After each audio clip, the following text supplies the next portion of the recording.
Levanten la mano quienes quieren tener más fe. Levanten la mano quienes quieren tener más fe.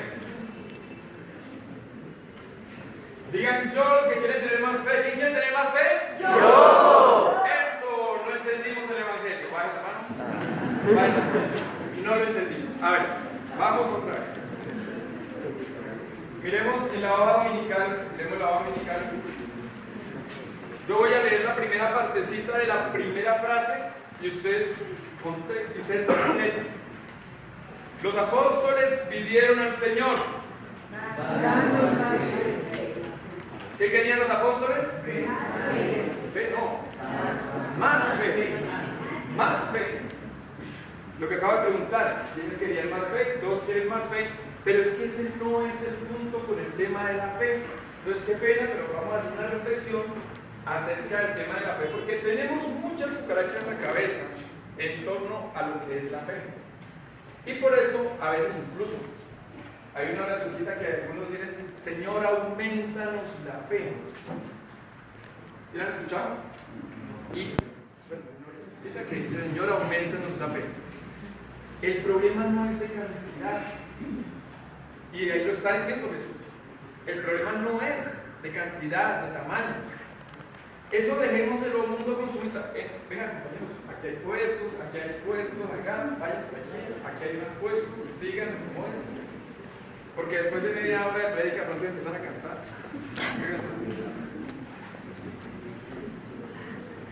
El problema no es de cantidad, eso dejémoslo al mundo consumista. Queremos cada vez casas más grandes, carros más grandes, tener más títulos, tener más dinero, tener más minutos en el celular. Ay, pero écheme la ñapa, porque tan poquito. Todo en el mundo del consumo es cantidad. Queremos más, queremos más, queremos más. Y eso no pasa en el mundo de la fe. No se trata de cantidad de fe. ¿Saben qué se trata? De la calidad. Muy bien. La calidad de la fe. Por eso Jesús casi que los reprende y les dice: ¿más fe? Si tuvieran al menos la fe de un granito de mostaza, dirían a ese sicomoro, depende de la traducción de la Biblia, o a esa planta, o a ese árbol: arráncate de ahí y vete al mar. Entonces, las lecturas de hoy nos están proponiendo dos modelos de fe. ¿Listo? Para que le pongamos cuidado. Dos modelos de fe. ¿Cómo se llama el profeta de la primera lectura? Muy bien. Habacuc. Habacuc, un profeta un poco desconocido. Pero ¿saben que si sabemos algo? Que este es un profeta de Dios. Muy posiblemente es un servidor del templo. Y está viviendo una situación de ¿qué? De injusticia. Hay delincuencia, pecado, la gente no obedece la ley y él está desesperado por eso. Y tenemos otro modelo de fe que es el que nos presenta Jesús. Bueno, esta pregunta es más difícil porque pertenece a un contexto más grande. ¿Hacia dónde va Jesús en ese momento?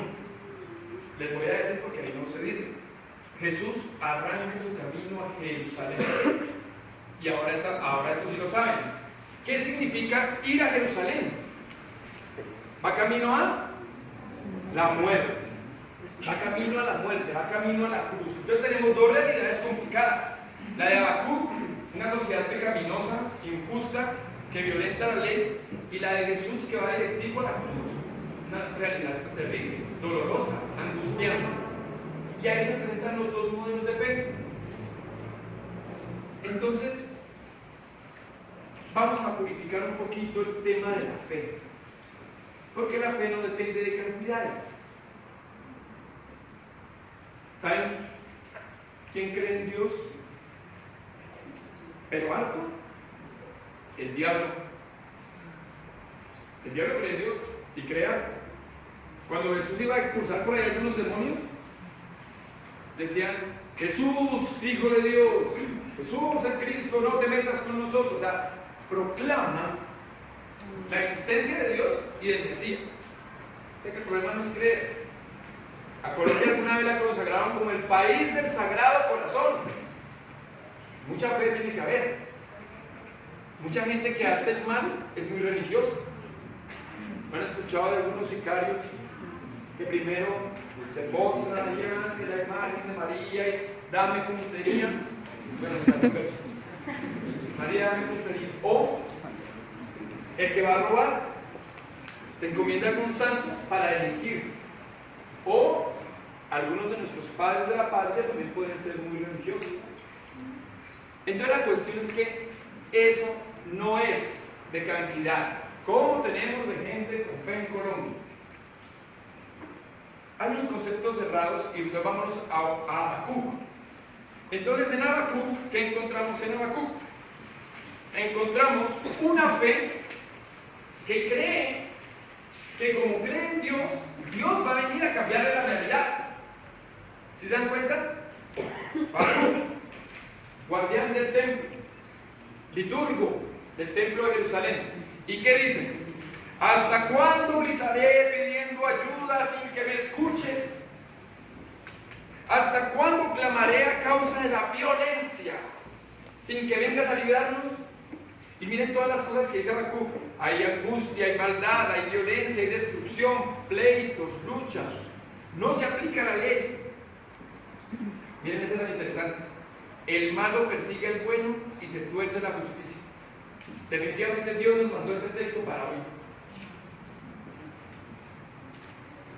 ¿Cuántas veces hemos escuchado que vamos a andar perdonando a esos? Eso sería una injusticia. Que vayan al Congreso y nos gobiernen. Señor, eso es injusto, ellos han hecho mucha maldad. Han matado, han perseguido, han secuestrado. Y ahora les vamos a dar todo eso, es lo que le pasa a Habacuc. Digamos que nosotros también tenemos un poco de la fe de Habacuc. ¿Sí? Pero ¿cómo es posible que a él le vaya mejor si yo he estudiado más? ¿Cómo es posible que él haya sentido tan rápido en el trabajo si yo llevo más tiempo en el trabajo? ¿Cómo se te ocurre, Señor, que esta señora esté más flaca si yo he hecho más dietas? ¿Cómo es posible, Señor, que él saque más nota que yo si hizo la tarea esta mañana a las 6? Y se me copió. Y sacó más nota que yo. ¿Ha pasado?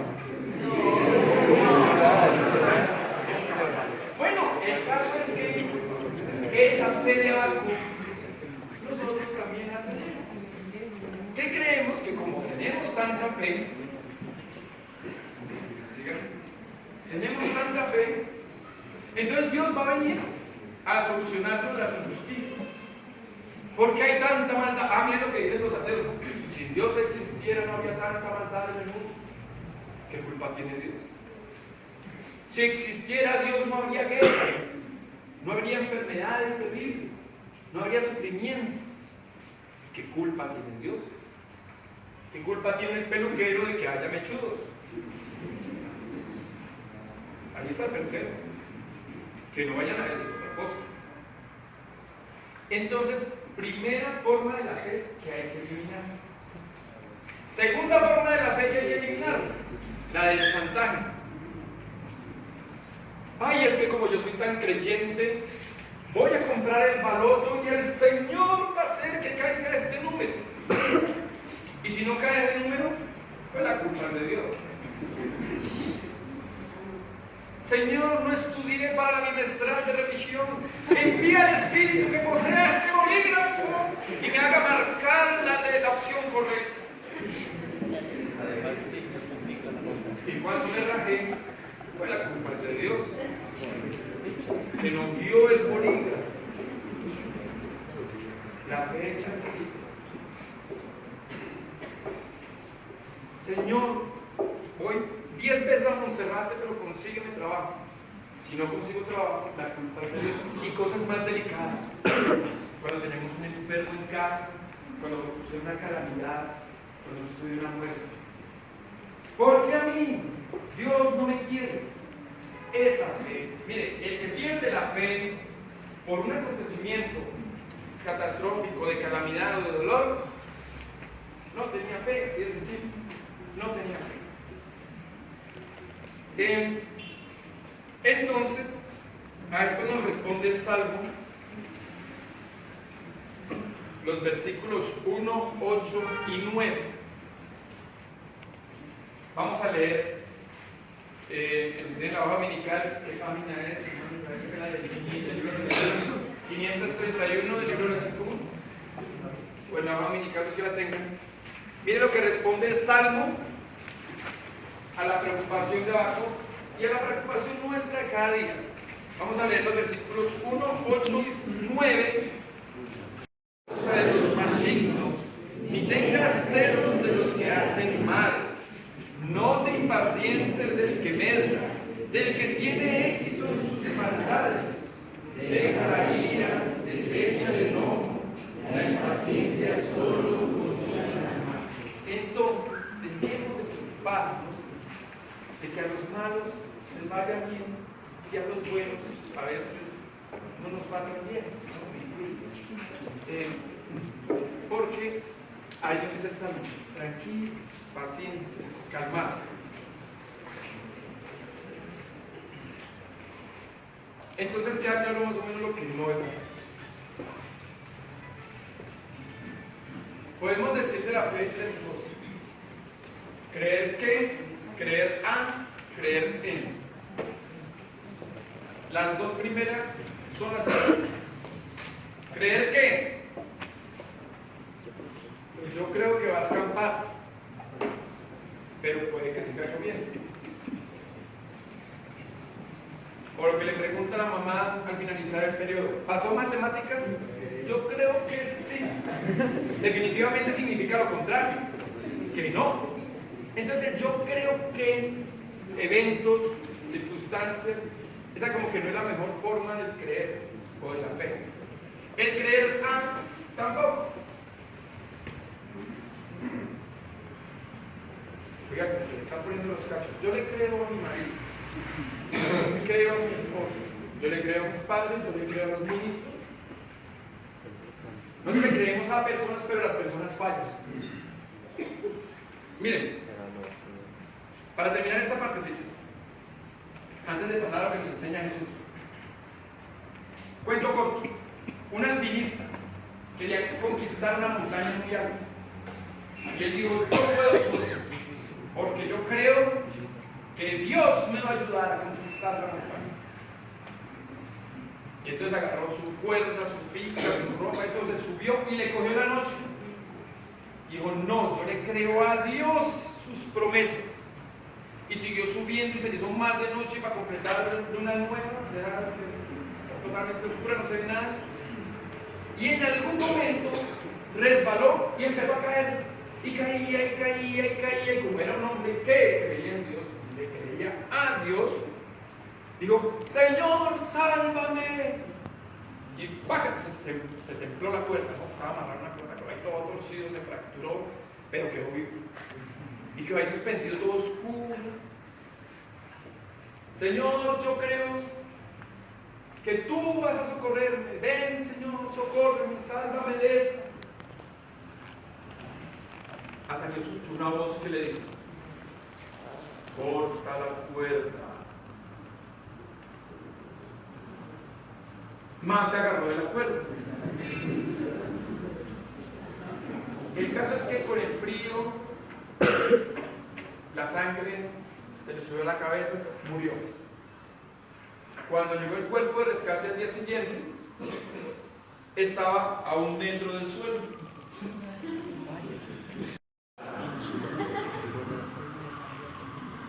Esto me salva más. ¿En qué tenemos puesta nuestra confianza? ¿En el dinero? ¿En el estudio? No, pero sigan estudiando. ¿En qué tenemos puesta la confianza? ¿En las personas? Esas son nuestras cuerdas que a veces no nos dejan liberarnos. Nos tienen amarrados. Creer en es abandonarse en Dios. Y por eso pasamos a la propuesta de Jesús, ya para ir terminando. La propuesta de Jesús es cultivar la fe.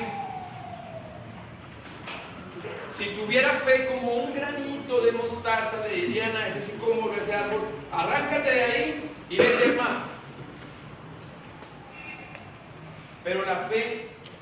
tanto que si es pequeñita o si es grande, sino qué pasa con esa semilla de mostaza. Esa semilla de mostaza va a cumplir su función si está en la tierra, si tiene abono, si le cae agüita, si le da el sol. Y con todas esas condiciones va a dar fruto.